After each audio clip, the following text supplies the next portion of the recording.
배전은 쳐다보지도 마시고요. 정기인의 꽃, 송변전으로 지원을 대한민국에서 전공과 직무가 가장 일치하는 곳은 한국전력공사의 송변전. 전기의 진정한 핵심은 한국전력공사로부터 시작이 된다. 한국전기 표준이 바로 한국전력공사다. 대기업 계약직이다. 중견기업 정규직이다. 그럼 무조건 중견기업 가는 거예요. 한전 직원 수준은 대기업보다 많이 부족하다. 낮다. 이게 40대, 50대 그때 처자식도 있고 대출도 많은데 갑자기 잘렸다. 아, 이거 쉽지 않거든요. 꼰대 문화, 군대 문화, 술잔 돌리기 문화 이런 거 한전에 있습니다. 이제 한전이 왜 좋을까요? 왜 한국전력공사를 제가 이렇게 추천하는 걸까요? 대기업에서 생활은 올라오는 분노를 삭히는 과정의 반복이다. 연속이다. 대기업에서 빡세게 있다가 공기업에 온 사람들은 뭐야, 몰래카메라인가? 여기 천국인가요? SK텔레콤, 정유사, 현차, 삼전 갖다 버리세요. 모두 한전 아래에 있습니다.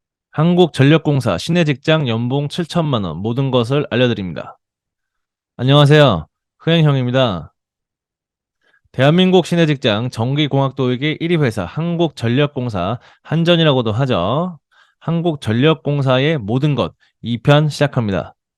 이번 2편 영상 내용인데요. 직무 선호도, 송변전과 배전, 직무 전문성, 직무 전환, 공대 직무 진급 연한, 수당, 성과급, 자녀 등록금, 사택 지원, 채용, 정년 보장, 직원 수준, 사내 문화, 술문화, 꼰대 문화, 군대 문화, 한전 강추하는 이유 이렇게 준비를 해봤고요. 지난 1편 영상 내용은 다음과 같으니 참고하세요.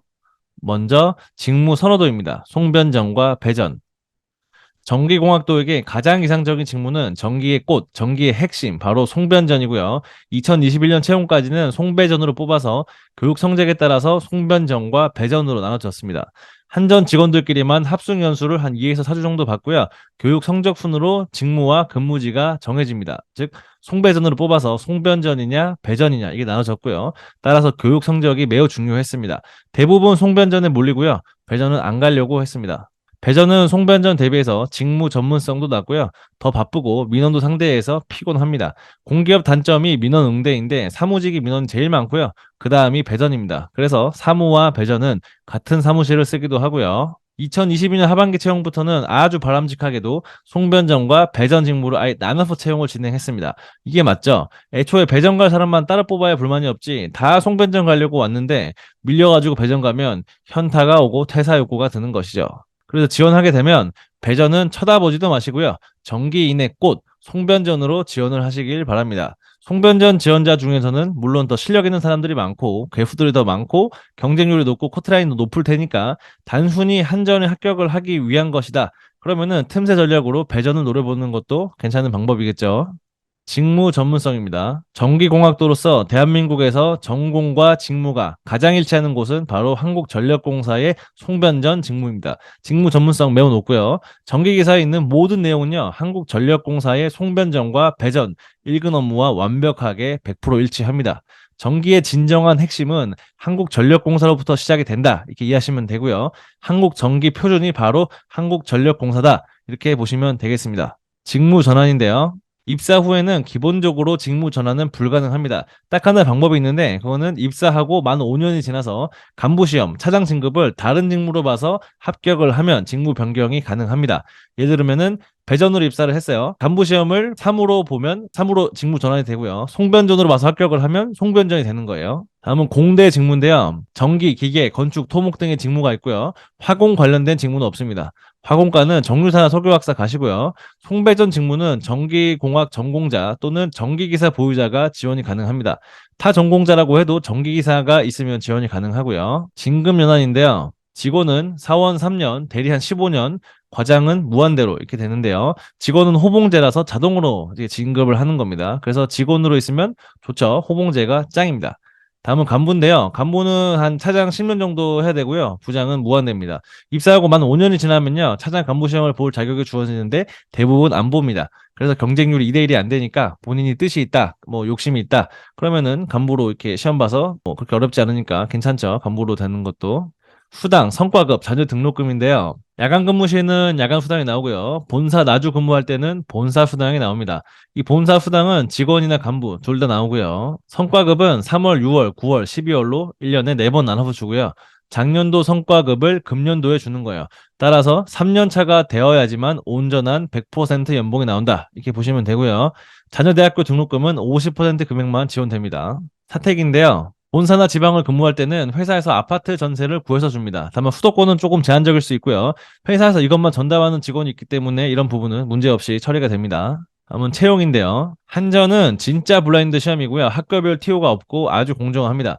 신입 합격자 중에서요, 40대나 50대도 간혹 있습니다. 물론 20대가 제일 많겠지만요. 입사자들 대학교 스펙트럼이 굉장히 넓고요. 처음 듣는 지방대학교 출신도 많이 있습니다. 학교별로 TO가 만약에 있다거나 블라인드 채용이 아니다, 그러면 이런 게 불가능하겠죠. 사무직의 경우에는 명문대생도 좀 많긴 해요. 근데 그거는 문과 취업이 하도 어렵다 보니까 문과 명문대생들이 갈 곳이 없어가지고 다 몰린 게 아닌가 이렇게 생각이 되고요. 사기업, 대기업 채용 시에는 학교별 TO가 분명히 존재합니다. 단순히 학교별로 그냥 가점을 주고 이제 랜덤으로 막 뽑아서 하는 게 아니에요. 학교별 TO가 분명히 존재합니다. 예를 들어서 특정 대기업의 특정 회사가 신입을 총 100명 뽑았다. 그러면은 서울대 2명, 뭐 연대 5명, 고대 5명, 한양대 12명, 성대 12명 이런 식으로 학교별 TO를 딱 정해두고 그 학교 학생은 이만큼만 뽑는 거예요. 그래서 이게 숫자가 딱딱 떨어집니다.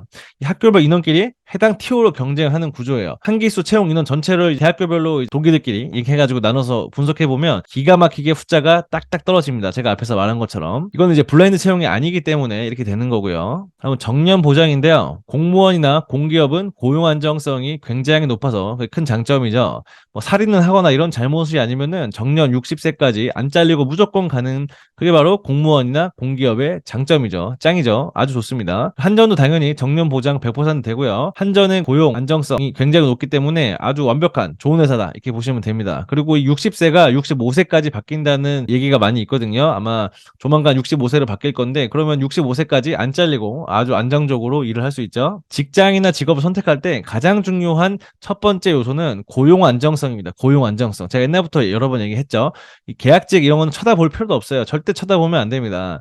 무조건 정규직 대상으로 직업이나 직장을 선택을 해야 되는 겁니다. 뭐 만약에 대기업 계약직이다, 중견기업 정규직이다, 그럼 무조건 중견기업 가는 거예요. 무조건 정규직만 보는 거예요. 대기업 계약직이다, 뭐 현채직이냐, 프로젝트 계약직이냐, 뭐 여러 가지 많거든요. 어쨌든 대기업 계약직과 중소기업 정규직이다, 그래도 중소기업을 가는 거예요. 무조건 정규직만 봐야 됩니다. 이 정규직 중에서는 고용 안정성이 높은 곳이 좋아요. 정규직이라고 해도 다 똑같은 회사가 아니에요. 어떤 회사는 정규직인데 연말마다 자르는 사람 해고 튀고 내려오는 데가 있습니다. 그런 데는 고용 안정성이 정규직이라도 안 좋기 때문에 좋은 직업, 직장이 아닙니다. 그런 데는 패스하셔야 되고요. 이 사기업은 정규직이어도요, 한번 찍히면은 잘릴 수가 있어요. 버티잖아요? 지방이나 해외 오지 이상한 데 장기간 파견 보내버립니다. 책상도 빼버리고 따돌리고 괴롭히고 그렇게 하라고 지시가 내려옵니다. 결국에는 퇴사하게 하는 곳이에요. 아주 더럽죠. 따라서 아주 강력한 노조가 있는 곳이 좋습니다. 뭐 현대차 노조냐, 현대중공업 노조냐, 금속 노조냐 이런 거 있죠. 제가 볼 땐 그거보다 더 강력한 노조가, 무조건 강력한 노조가 있는 곳으로 가야 됩니다. 안 그러면 회사, 인사팀, 사측의 횡포에 크게 당할 수 있어요. 뻥치는 곳이 이제 인사팀 이런 데거든요. 나중에 경험해 보시면 알 거예요.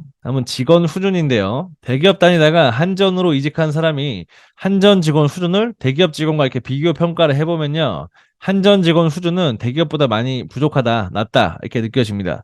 애초에 상대적으로 능력이 부족한 사람들이 한전으로 입사를 하는 것 같기도 하고요. 또 대기업처럼 이렇게 박 터지고 피나고 살인적인 경쟁이 없는 이런 문화, 시스템이다 보니까 이 직원들이 진급하려고 하지도 않고 배우려고 하거나 노력하지 않는 사람이 많이 있는 것 때문인 것 같아요. 근데 어떻게 보면 이거는 한전의 아주 큰 장점이라고 볼 수 있죠. 뭐 전생에 무슨 죄를 지었나요?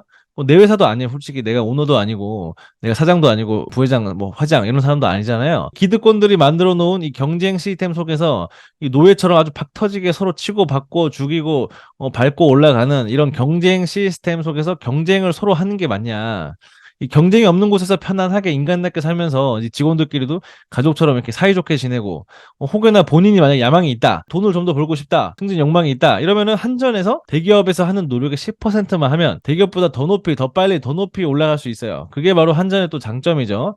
경쟁자 수가 아무래도 적고 약하니까요. 생각을 한번 잘 해보셔야 됩니다. 이게 그 경쟁에서 밀려나는 게 나게 될 수도 있거든요. 그리고 젊을 때는 에너지도 많고 열정 이런 게 많지만 이게 40대, 50대, 60대 이렇게 가면서 계속 요구하는 거예요. 위로 올라갈수록 뭐 편해지냐 이게 아니거든요. 위로 올라가도 더 피라미드 구조고 위에 더 좁아지고 더 치열해집니다. 그러면은 이게 40대, 50대, 그때 가족도 있고 처자식도 있고 뭐 대출도 많은데 그때 가서 갑자기 잘렸다. 아, 이거 쉽지 않거든요. 잘 생각해야 됩니다. 다음은 사내 문화, 술 문화, 군대 문화, 꼰대 문화인데요.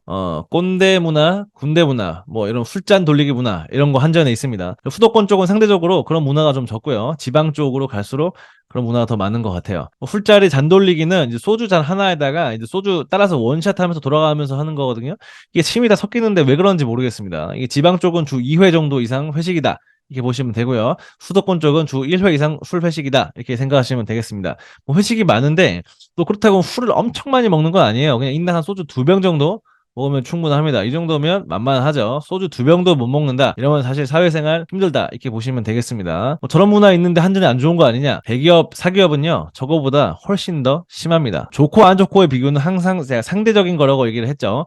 이 대기업에 가잖아요. 그럼 소주 4병 먹어야 돼. 한 번에 회식하면. 근데 공기업에 가면 2병 먹는 거예요. 얼마나 좋아. 개꿀이지. 강제로 마셔야 되는 거예요, 이게 상대적인 거예요. 그래서 이 정도면 괜찮다. 소주 2병 못 먹으면 어차피 우리나라에서 사회생활은 힘들다. 이렇게 보시면 되고요. 한전에 입사를 해야 되는 이유. 이제 한전이 왜 좋을까요? 왜 한국전력공사를 제가 이렇게 추천하는 걸까요? 첫 번째는 고용 안정성입니다. 이 사기업, 대기업, 고용이 정규직을 해도 굉장히 불안합니다. 파리 목숨이야. 언제 어떻게 날아갈지 모르고요. 또 오래 일할 수도 없습니다. 50 정도 되면 나가야 됩니다. 50 초반 되면. 임원 못 달면. 근데 임원 몇 명 달겠어? 한 300명 중에 한 명 다나? 고용 안정성 높은 공기업이고 정년 보장이 되죠. 한 60세, 65세까지. 이런 안정적인 곳에서 일을 해야 됩니다. 이 고용 안정성이 직장, 직업의 선택의 첫 번째고요. 두 번째는 직무 전문성인데 전기공학 전공한 사람한테는 한국전력공사 송변전만한 직무가 없어요. 한국 전기 표준 그 자체입니다. 이 전문성, 내가 하는 일에 대해서 전문성이 있어야 되고 내 직무가 쉽게 대체되지 않아야 되는데 그게 바로 한국전력공사 송변전 직무고 직무 전문성이 굉장히 높다. 이렇게 보시면 되고요. 또 낮은 업무 강도입니다. 이 공기업이죠. 공기업이 대기업에 비해서는 업무 강도가 아주 많이 낮아요. 그래서 얼마나 좋아. 이게 장점입니다. 안 좋은 게 아니에요. 좋은 회사라는 거죠. 목구멍까지 일이 차올랐는데 막 일이 계속 넘어와. 진짜 막 그러면 주먹에 불끈 쥐어지면서 막 안 좋은 생각도 들지만 또 참아야 돼. 이 군대 문화 심하고 본인의 의사를 표시하면 잘리거든요. 또 찍히고 대기업에서 사기업에서의 생활은 올라오는 분노를 삭히는 과정의 반복이다. 연속이다. 이렇게 보시면 되는데 이 공기업은 업무 강도 낮으니까 그런 게 좀 없는 거죠. 덜하거나. 얼마나 좋아요. 대기업에서 빡세게 있다가 공기업에 온 사람들은 이거 뭐야 몰래카메라인가? 여기 천국인가요? 뭐 이렇게 하는 것이지. 얼마나 좋아. 이런 데를 가야 됩니다. 공기업을 가야 돼요. 갑에서 일을 해야 된다라고 제가 옛날부터 여러 번 또 여러 영상으로 얘기를 했죠. 갑이라고 하면 회사도 갑이어야 되고 또 내 부서, 내 직도 갑이어야 됩니다. 한국전력공사 송변전은 회사가 갑입니다. 제가 말하는 이 한전은 진짜 한국전력공사만입니다. 발전사들 있죠? 동서발전, 동부발전, 중부발전 이런 데 아닙니다. 그런 데 얘기하는 거 아니에요. 한전 KPS, 한전 KDN 이런 거 얘기하는 거 아니에요. 거기는 을회사 이런 데 가면 안 됩니다. 갑회사, 한국전력공사는 갑회사입니다. 여기를 가야 되고요. 본인이 속한 직무가 갑직무여야 됩니다. 갑직무. 메인 직무, 주요 업무를 하는 본인 전공이 그게 한국전력공사 송변전. 여기는 전기 전공하면 갑직무로 갈 수 있는 거예요. 예를 들면 그러니까 정유사나 석유학사는 화학공학 전공한 애들이 절대 갑이면 절대 가. 하늘 날아다니고 길을 비켜라 이러면 다 비켜야 되고 그 다음으로 기계나 이런 애들이 또 설치고 거기에 이제 전기가 가잖아요. 근데 완전 시다발이 일 하는 거야. 이게 허드렛 일, 잡일, 뒤치다거리 그냥 계속 평생 하다가 그냥 끝나는 거고 건설사 여기 는 그냥 회사 자체가 을이니까 안 좋은 거지. 거기 안에서도 플랜트면은 화학공학 전공한 애들 공정이 또 설치고 그 다음으로 기계공학 전공한 애들이 또 설치입니다. 회전기계, 장치기계 이런 애들이 설치고 배관이랑 여기도 전기 개장 가면 개못이 당하는 거고 허드렛 일 하는 겁니다. 건설회사에서 플랜트 말고 아파트 빌딩 이런 건축사본부 가면 또 건축과 애들과 토목과 애들이 또 설치입니다. 거기가 또 이제 갑질을 합니다. 피곤해. 잘 모르는 사람들은 모르지만 아는 사람들은 이게 공감할 거예요. 무조건 갑에서 일을 해야 돼. 갑회사, 갑직무로 가야 되는데 전기가 갈 수 있는 최고는 한전. 한전을 꼭 가셔야 됩니다. 한국전력공사는 정말 좋은 회사예요. 진짜 좋은 공기업이고요. 전기 전공자는요 꼭 한전 송변전에 도전하시기 바랍니다. SK텔레콤, 정유사, 현차, 삼전 뭐 이런 거 다 필요 없어. 갖다 버리세요. 모두 한전 아래에 있어. 물론 전기공학 전공자에게 갓전, 당신도 갓전맨이 될 수 있습니다. 도전하시고 진짜 한전이 최고인 것 같습니다. 그러면 우리 또 다음 영상에서 만났으면 좋겠네요. 안녕.